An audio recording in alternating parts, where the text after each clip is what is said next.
Hello, good morning കൂട്ടുകാരെ. ഇതാ നമ്മുടെ കുഞ്ഞമ്മാവ് പൂവിട്ടിട്ടുണ്ട് കേട്ടോ. നിറയെ പൂക്കൾ വരുന്നുണ്ട്. ഇതാ ഇവിടെ ഒരു കൊല പൂവുണ്ട്.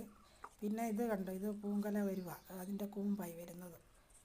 പിന്നെ ഇപ്രാവശ്യം താമസിച്ച് പോയി ഇതിൽ പൂക്കാനായിട്ടേ. മഴയല്ലായിരുന്നോ, മഴയൊക്കെ മാറി വന്നപ്പോഴത്തേക്കും പിന്നെ പുതിയ തളിരിട്ട് ഇതിലെല്ലാം നിറച്ച് തളിരുകളാണ്. തളിരിട്ടിട്ട് പിന്നെ പൂങ്കല വരുന്നുണ്ട്.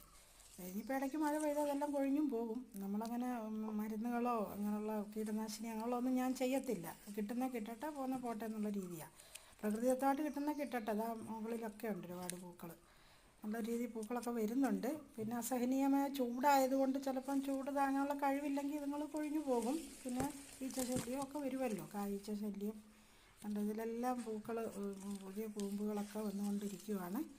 ഇതിലൊക്കെ നല്ല കൂമ്പ് വരുന്നുണ്ട്. അതൊക്കെ നല്ല കൂമ്പാണ്. അപ്പോൾ ഇത് ഫസ്റ്റ് ബ്ലൂമിംഗ് ഒന്നും അല്ല, ഇത് മൂന്നാമത്തെ തവണയാണ് ഇത് പൂവിടുന്നത്. നമ്മളങ്ങനെ അത്ര ശ്രദ്ധിക്കുന്നില്ല. അതുകൊണ്ട് ഞാനിപ്പോൾ വാടക വീട്ടിലാണ്. ഇതെല്ലാം താഴെ ഇങ്ങനെ നട്ടതാ. നമുക്കിത് കാണുമ്പോൾ തന്നെ ഒരു സന്തോഷമല്ലേ. പിന്നെ നമ്മുടെ കസ്റ്റമേഴ്സൊക്കെ വരുമ്പോൾ നമുക്കിത് കാണിച്ച് കൊണ്ട് ഡിസ്പ്ലേക്ക് വേണ്ടിയാണ് ഇതൊക്കെ നട്ടിരിക്കുന്നത്. ഇത് കാണിച്ച് നമുക്ക് പ്ലാന്റ് വിൽക്കുക, സെയിൽ ചെയ്യുക എന്നുള്ളൊരു രീതിയാണ്. പിന്നെ ഇവിടെയുള്ള പ്രദേശവാസികളൊന്നും അങ്ങനെ കൃഷിയിലൊന്നും ശ്രദ്ധിക്കുന്നവരല്ല. അതുകൊണ്ട് പിന്നെ അതത്ര പോരാ.